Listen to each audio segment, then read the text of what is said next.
Yeah, I have. So I've driven Corolla Cross Hybrid, and luckily I've driven GXL. I've driven a couple of different specification grades.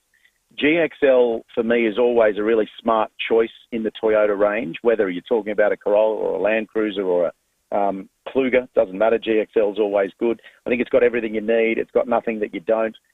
Corolla Cross Hybrid is an excellent vehicle in itself, but I like the fact that these days with the electronics that you've got, especially if you're largely around town, you don't need all-wheel drive, so front-wheel drive is fine. The highlights for me are obviously the cabin space and the comfort. I also love the seat height. I get a lot of people asking me all the time too, I've got bad back or I've got problems with my hips or I'm getting older and I want something that's a bit more comfortable to get in and out of.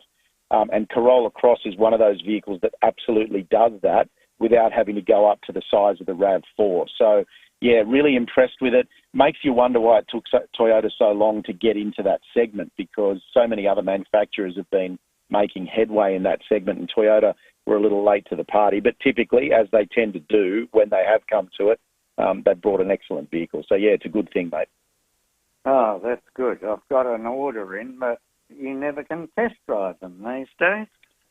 You know what, mate? You're absolutely right. You are absolutely right, and it's a really big issue. I spoke to someone the other day, and I said, I just can't recall a time. And it's funny, I've been doing this for, 20 years or 22 years now or something, but I spoke to someone who's been in the motor industry for 40-odd years, and he said to me he cannot recall a time when stock has been such an issue that people are putting deposits or placing orders on cars that they haven't even seen, let alone driven or sat in. They just haven't even seen them. They've only seen them on the internet or on a site like Drive. So, yeah, you're absolutely right.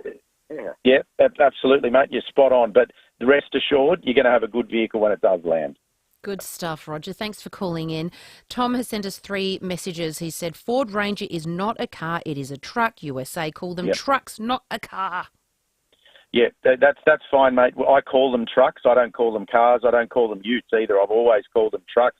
But our Car of the Year award represents the whole automotive industry. So did you say that was Tom? That was Jade? Tom. Yeah, unless Tom wants us to call it four-wheeled automotive transport that looks like a car but isn't quite a car of the year, I think we'll stick with car. If it was a truck, you'd have to have a different license classification anyway. That's true. That's a fair point. Can you not change the wording of your awards? Because I'd just jumble that one up for next year. Yeah. Just keep it the car of We could call it drive /truck /moped /electric scooter. Exclamation mark, comma. Yeah, perfect. Yeah. Thank you so much. Thanks, Jade. See you, Jam. Trent Nikolic there. And any of the stories that we chatted about, you can jump onto drive.com.au to check out. We're going to take a short break. On the other side, another children's book is being edited to suit modern times. Can you guess what it is? Also, Dr. Keith Suter from Global Directions think tank. He will join us about his thoughts on the AUKUS submarine deal. We're going to broaden it a bit more about our whole relationship with China and whether China have reacted to today's announcement.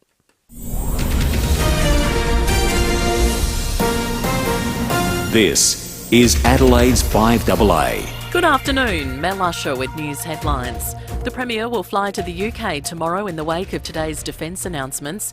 He'll visit the shipyard in Cumbria, where the design for Adelaide-based construction will be produced. Concerns the message about speeding still isn't getting through, with more than 500 drivers busted over the long weekend. Australian investors don't expect the collapse of Silicon Valley Bank in the US to spark systemic problems around the world. And in sport, the Redbacks have taken another wicket to leave New South Wales at 4 for 156 at tea on day 1 of their Shield clash. Mostly sunny this afternoon, more of the same tomorrow and 29. I'll have more news at 4 and as it happens on 5AA.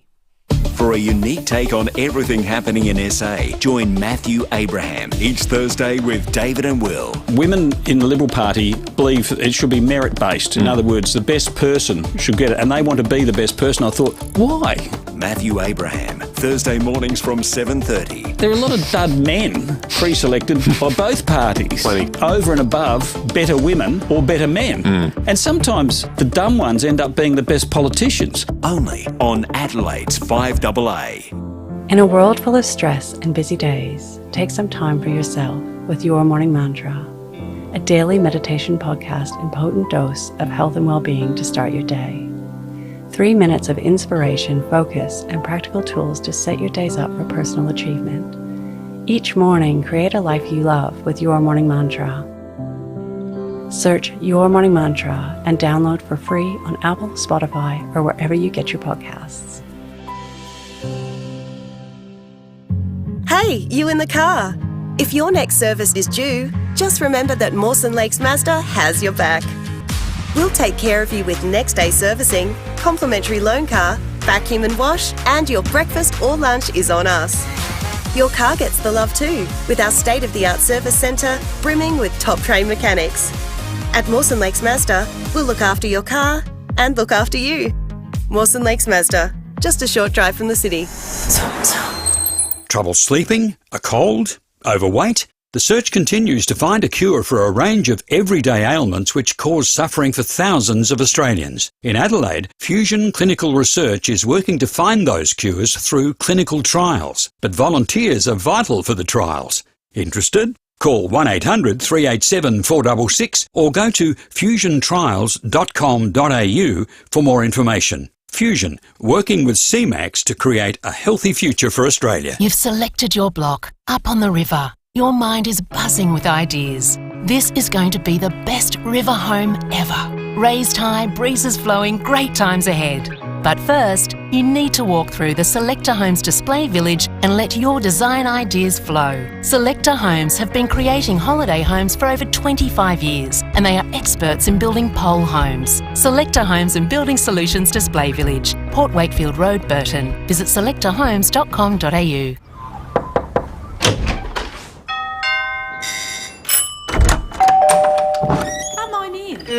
We open our doors to people we trust and care about. And for over 85 years, South Australians have been opening their doors to Rest Haven. In turn, we've been opening doors to an easier, better life at home. From personal care to help with the shopping and social outings, you'll welcome the care that Rest Haven brings.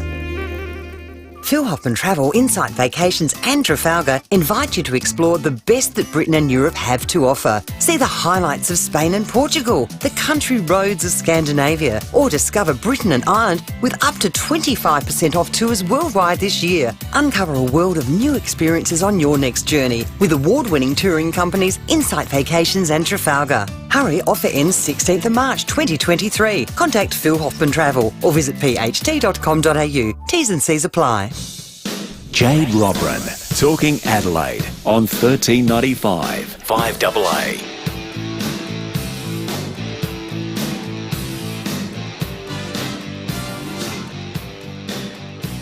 Welcome back to Afternoons. In a short moment, we're going to be talking about the latest children's book that's being edited to suit modern language. But coming up after 4 o'clock, the sports show, the countdown is on to the 2023 AFL season. Joining us in studio, Timmy G. Good afternoon. How exciting. Well, you know, when you talk modern language, you think Rowie and Timmy G. That's exactly the first thought. Right in your head, bang, modern language. Yep, there it is. It is. The two legends going head to head. It's a language, but we're not sure where from. We understand it. Well, that's the main thing. And hopefully people out there enjoy it as well. But footy's back, and the show reflects it. It's just going to be crazy. We'll wrap up the test and analyse the 2-1 result and the draw in the end, and whether we maybe got the beginning wrong. And in saying that, that's without... Is that the turf again? Well, we didn't have the preparation game. If you have a preparation game, you might know what you're playing against, and then dropping Travis Head first test. There was a lot of things went wrong at the start. Eventually, gosh, this test has gone on for a long time. It did. It's finished now. So it's the 5 days and it's over. It's a draw. So we lost 2-1, but we still go to the Test Championship in England later on. Good so that was a good result. But I just nodded off then, sorry. Yeah, and people can with Test cricket, there's no doubt, but I love it. But footy's back, and it's going to be huge. The show's going to have Rory Sloane, it's going to have Scotty Lycett, it's going to have Tread, it's going to have Cornsey, so it's just going to be an absolute footy feast tonight. Yippee-yi-yi. Yeah. Yes. What about the turf at Adelaide Oval? they're doing a great job. I was shocked when I saw those pictures. Yeah. I didn't quite think they were taking that big of a chunk out. Yeah, interestingly, I was speaking to somebody on the weekend, and they're in amongst that industry. Yep. And they said what they're able to do today is incredible.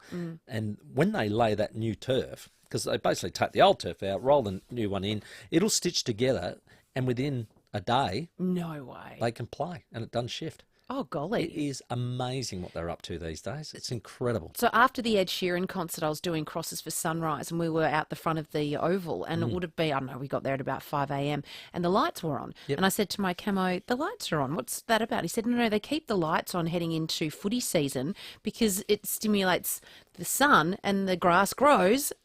Was that true, do you think? Do they leave the lights on so that it all grows? It could be fooling the grass, no doubt, but they definitely bring heat lamps in, and heat lamps come in over the top of it's certain so areas technical and the now, light. isn't it? Oh, it's amazing what they can do. And do you how reckon they the can turn MCG around. will be ready? I saw a photo today. It looks magnificent. Does it really? Unbelievable. Because that was carved out. Yeah, and it's the exact right. same thing. They almost cut these little thin layers out, and then they replace it, stitch it. She's brand new. You should see it. The come to photos my are backyard amazing. from where my dog does a wee, and it just burns the grass. Have the exact same issue because especially when it's a bit wet, he's a bit fussy. Won't go right onto the lawn. So No, it just like goes in the on middle. Yeah, and it just burns a strip. Yeah. Yeah, and it looks like a leopard print of grass. Have we got the same dog? Yeah, not too bright. Definitely no. Hey, when are they going to announce the AFL new CEO? Well, we spoke to Caroline Wilson about that last did you? Thursday because it's getting long in the tooth. He still doesn't have an end date. It's supposed to be gather round. Do you think he wants to leave? Well, in the end, it's almost as if they're going, well, we've got a couple of really big boxes to tick and we want you to do it. That's what it sounds like to me. Okay. But that's leaving whoever is going to be in that chair. It's the first time that we haven't had this really clean handover. Absolutely. There's always been a succession plan, hasn't there? Coming in. So it hasn't been that obvious, and we're not sure which way it'll go. But and they don't have a head of football still. And that'll be about Brad 6 Scott months joined or Essendon something. 6 months ago. So it's a really confusing Have you got someone that you leadership think model that they might be putting forward? Well, I'd like to see Tom Andrew Harley. Dillon, they're talking. Well, Tom was in the mix. I think if it came from Clubland, it might be Brendan Gale from Richmond. He's seems to be up the front they there. wouldn't want him to go. Richmond wouldn't, no. And it's a hard egg to replace. There's no doubt about that, getting a really good CEO. So, yeah, look, we'll see how it falls. But for me, they just don't seem in a hurry. No. That's the strange thing Maybe about he's it. changed his mind. I doubt it. I doubt it. We'll see how he ticks it off. Huge show. Thank you, Good Timmy luck. G, very, very much. Thank you. All that cricket and AFL news coming up after 4 o'clock. Well, another volume of books have been quietly edited to suit more modern times. The works of children's author Eden Blyton have been changed in recent months. Well, here's a little clip I'm going to play you and see if you can pick up the words that might be changed. I can't! I've got to go to the dentist and have this beastly, horrible tooth out. I must go tonight. Shut up, George. Be sensible. Whoever is there will still be there tomorrow. So, anything offensive there? 8223 0000. The word shut up is, and that has been now taken out, as well as don't be an arse and don't be an idiot. 8223 0000. Do you find those words offensive, and do you think they need to be removed to suit today's standards? Children's author Wei Chim joins us. Wei, lovely to have you on the program. Good afternoon. How are you? I am very well. I'd like to know your thoughts. You've written many, many children's books, so are we being too precious, or do you feel that the words like this do need to be removed? Look, I think it's just such a testament to Enid Blyton's, and I wish I had written as such amazing books as Enid has in my career. Certainly nothing compared to that. But I think it is so important for someone like her work, where it has stood the test of time, that we do kind of update and refine and just kind of, make small tweaks to ensure that the books do stay relevant and they're still enjoyed by by children of today. Because I think, the times that we're living in now are very, very different to the times that she wrote in. And it's just wonderful that her books have just been able to kind of endure in that process. And we want to preserve that. And is this a way of preserving it? Because, I mean, it's not language that we want to be using every day with children, but it's part of me feels like we should be respecting what Eden has written in the past, but then also we don't want to be encouraging language like that either. Well, that's exactly it. I think there's this fine line of understanding, and as a writer, you do have a story to tell, and you understand sort of the essence of that story, what's underlying it. And I think, making these slight tweaks to the language, we don't want children repeating the language that this type of language in the playground and stuff. They're dealing with lots and lots of things in their everyday life. We don't want to kind of present those models. And back in the time, and I don't know, I wasn't personally alive during the time that Enid wrote these books, perhaps that type of language was more acceptable. It was something that was tossed around now. But in everyday, schoolyards right now, that's not what we're encouraging children to say. So we do want to make sure that, the types of language that they're reading, especially in books that, they want to treasure and we want to say are classics and something that we want to put in their hands, that they are shown the type of language that we do think that is a little bit more sensible or more reflective of the time that they are. Of course, there's this element of respect, and I recognize that, but, I wish Enid was alive today to be able to kind of respond to this, but it is such a testament to her long-lasting craft that, we can make these types, that they're still relevant and that we are able to, kind of ensure that they stay relevant in our modern day society. So I think it's it's an important, it's a good sort of tweak to make, and I'm glad that, her works are still out there and that, a new generation can enjoy them. Is that what is slightly strange, because the fact she is no longer with us, she doesn't have a say? It is. I think it does make the conversation really difficult, and I do empathize with that. And it is really hard because I think as a writer, you do sort of realize that your work is there and it will outlast you, hopefully, and that's sort of the best thing that you hope that, we are mortal beings. We are all mortal, and for the time being, we're all going to, have to pass away sometimes, but our books stay relevant in there, and that's sort of the main thing. And it is difficult and challenging to not be able to ask her and say, is this okay? Certainly with, authors all the time, new editions of their works are reissued and they're consulted, or they'll often have input in those new editions, or books will be rewritten for different markets. So, for example, you'll have an Australian book that will be rewritten for the American market, and they'll change the word nappy to diapers because that's relevant. But the author is usually consulted in this process, and we don't have that option there. And it is a little bit, how do we tackle this as a society and as an industry? And I recognize that it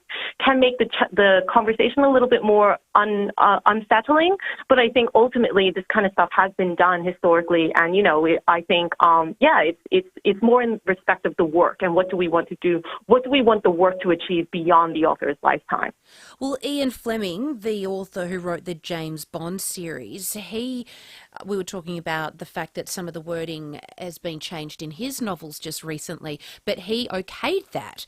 Do you feel like as an author now, I mean, if we're looking, about Freedom Swimmer or The Surprising Power of a Good Dumpling, your books, will you be more conscious of the language moving forward, or will you write a disclaimer to say, okay, that this language is for current times, you may not like it in 10 years? That's a really interesting question. And I think when you're writing, and certainly when as an author, I don't think I would ever put a disclaimer, but I think I would okay certain changes and everything. And while I was alive, I would definitely say, oh, yes, tell me, please let me know. And chances are I'll okay them, as long as they're the thing about issuing new editions or translations or anything like that, or, reissuing works, is that, they're done with the best intention for the work. So as long as you're not changing the meaning behind the essence of the story, I think that as an author, you're generally okay with that. I think that, there's so much burden of, it would be naive to think that an author just puts their books out there, they put their words out there, and then that's the end of it. It's actually not that simple. It's just the beginning, because books are then read, they're interpreted, it's a connection and a bridge to the reader. It's not just the author saying things, it's how the reader interprets the story behind it. So in that sort of dialogue that happens in author putting out a book and reader reading the book, there's going to be some changes to language or changes to interpretations that are necessary. And I think that, it's perfectly okay to write your story and recognize that maybe it might have to be updated in 10 years' time, and that's okay. It also is incorrect to think that just because they're changing something in the future, that something was wrong, therefore it was wrong in the past. Those are completely separate activities that are happening there. What Enid wrote was wonderful and perfect. Well, not perfect. No one's perfect. She is human after all, as far as I know. But, it was great for the time, and now we're in a different time, and we're, re-examining it, and things change. Because if we were still living in the past, we would still be, doing a lot of things differently. We wouldn't be having talkback radio. I'm pretty sure that's a pretty new invention and stuff, and it's wonderful to have these new developments and stuff. Wei, thank you very much for joining the program. That's children's author Wei Chim there. A few messages coming through. Tom says, parents say shut up every day to their kids. We're getting too PC. And Adrian has said, talk about PC nanny state overreach, changing authors' work when they're dead and not here to stand their ground. Disgraceful. These books for toddlers that push transgender-isms. Why don't the PC brigade focus on that garbage? Another one here saying, my pronunciation of arse was incorrect. My apologies. So changes, Ronald Dahl, his changes came in a couple of weeks ago too. So 16 different changes to his books. What do you think? 8223 are we too PC? KFC's Flavour Pack and Wicked Wings are going for $1 each. The question isn't whether to get them, it's how many to get. Well, up to 15, that is. 'Cause they're $1 each. Only in South Australia, not everywhere or forever. Order online and pick up only from KFC. With summer over, it is the perfect time to update your window furnishings for a naturally warm home over winter. Rundle Blinds and Curtains is Adelaide's premier window furnishings company. Our expert team offers stunning solutions to insulate your home and save on energy bills. Plus, our state-of-the-art showroom offers an immersive retail experience where you can truly appreciate the quality of our products. Experience the Rundle Blinds and Curtains difference. Visit the Kings Park showroom or call 8274 1210. From the fields up north to the ocean's west, we comb the land for the food that's best. Taste buds to tickle, a whole state to feed. Homegrown goodness, that's what we need. Everyday low prices, any time of year. Here you go. Thanks! Trust the mighty South Aussies. Great food lives here, Foodland. The mighty South Aussies, yeah. I like to call it a passion. I can be sitting relaxing. I'm spending this holiday locked in. Back then, wasn't worried about me though. In the gym, trying to work on my free throw. What's poppin'? Brand new whip, just hopped in. The new Kia Seltos. That's what's poppin'. And yeah, it's got options. The new Kia Seltos. The word is out. Brand new whip, just hopped in. Kia. Movement that inspires. I work long hours, but when I'm not working, I'm tinkering with my car. It's like my meditation, and that's why I love eBay. Because eBay is home to Australia's widest range of car parts, all at a great price. I got myself a new snorkel for my four-wheel drive the other day. Off-roading is my other meditation. The best bit though, if the part doesn't fit, eBay's got my back with their money-back guarantee. That means I can browse, buy, carefree with eBay's money-back guarantee. G'day, Tom Wren here. Greyhounds love to run, and greyhound fans love Thursday nights at Angle Park. For top greyhound racing, a great family atmosphere and the amazing food, Chase's Restaurant is offering a full a la carte menu to ensure you have a fantastic night out. Chips, wedges, through to classics like burgers, fish and chips, schnitties and steaks. Yum! Grab the whole family and get to the park to watch those dogs go. Every Thursday night at Angle Park Greyhounds. The future's in our students' hands. That's why phones shouldn't be. The state government is banning mobile phones in all public high schools. So it's phones off while school's on. Learn more at phonesoff.sa.gov.au. A message from the Government of South Australia. $13.95, Adelaide's FIVEAA. This is Jade Robran.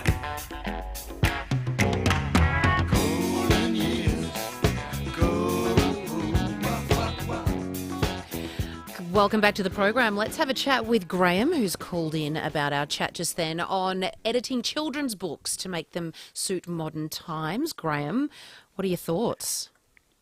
Well, I heard the word "shut up," and it's a bad word and all that. I tell you what, my son, when I brought him up, after the first time I heard him say "shut up," it's an aggressive word and whatever. So I taught him to say "shut down." And I've been in security for 45 years. Yeah. You tell someone to shut down, they will shut down. But if you tell them to shut up, they get aggressive. That it's almost like they're going, "Oh, you're restricting me from talking." But if you just say "shut down," they just go, "Oh, okay, I see what you mean." That is so interesting. It's like you're diffusing the situation. And as soon as you said that, shut down, that gave me a completely different thought to that. It wasn't... It does. Yeah. If someone comes up to you, it's a big fight on, and rah, and they come up to you and go, "shut down," you actually shut down. But if I come up to you and I said, "shut up," you are going to react and you're going to go, "don't tell me to shut up." Yep. So there you go. Spot on. And I've done that with my son, and he's never said "shut up." So I am going to try that. I reckon there'd be a few people out there that would like to tell me to shut down sometimes too. Graham, thank you very much. Stay on the line. I'm going to flick you a couple of Wallace Cinema passes.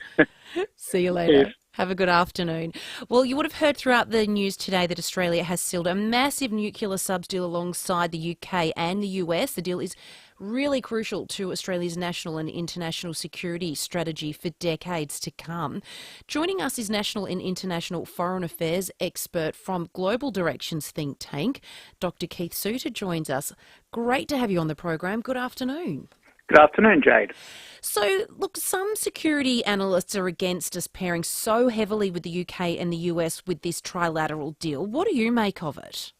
Yes, I think it's a deal that we've had to enter into cautiously, but we haven't. We've gone in boots and all, and even with a Labor government, they're just following through on a policy that was laid down by the Liberal government. I think it represents a new chapter in Australian defence policy history, because it's a step up from just having diesel submarines. We're now entering the nuclear era. We decided almost half a century ago not to go down that route. We signed up to the Nuclear Non-Proliferation Treaty, saying that we will not acquire nuclear weapons.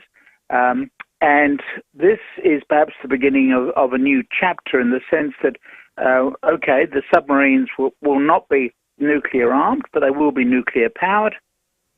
This will require a whole new skill set on the part of having maritime engineers working in Australian facilities to be able to handle the nuclear facilities. So it does represent a major leap forward. And of course, the opposition have also supported the move. So clearly you've got most politicians, I don't think all, but you've got most politicians on side with this decision. Did China's bullying coercion lead to this deal, or was this many years in the making? No, I think China's bullying has certainly contributed. I'm just amazed that the left wing of the Labor Party, which would normally be much more peace-oriented, has really just allowed this to go through to the keeper. And I think the problem for people on the left is that China has behaved so badly that they don't want to be seen to be acting in a pro-Chinese way by being critical. China is certainly undergoing its own change in attitude. It's become much more aggressive and in your face. And this has resulted in countries in the region, not just Australia, being quite apprehensive. For example, Japan is angling to become our number 2 ally, so we'll rely on number 1, United States, and then number 2, a rearmed Japan, replacing, I think, the United Kingdom. So the UK is trying to reinvent a role for itself in the Pacific. But I think Japan is saying, don't forget about us. We can supply more weapons and we're geographically closer to you than you'll get from the United Kingdom. So it's very interesting how the aggressiveness within China, plus North Korea going down its own nuclear weapon path, has really led to this jittery response to neighbours within our region. It is a fascinating time, isn't it? Dr. Keith, thank you very, very much for joining us. Thank you. Thank you, Dr. Keith Suter there, Global Directions Think Tank. That's a wrap from us this afternoon. Thank you for your company. Look forward to chatting to you again tomorrow afternoon. The Sports Show with Timmy G and Rowie coming up next. UniSuper's low fees and long-term performance put your future first. Awarded CanStar 2023 Outstanding Value. Join at unisuper.com.au. Past performance is not an indicator of future performance. Consider UniSuper's PDS and TMD on its website before making decisions. Need a forklift? Don't just get a forklift, get a Toyota forklift. Toyota is the world's #1 forklift brand with a great range of pallet jacks, walkie stackers and reach forklifts right up to their leading Toyota counterbalance forklifts. Legendary reliability and safety with cleaner, greener electric options, Toyota can tailor the right forklift solution for you. It's all part of the Toyota Forklift Advantage. For more, visit toyotamaterialhandling.com.au. Get a Toyota forklift. You don't think it's ever going to happen to you. I knew our relationship was strained, especially with both of us working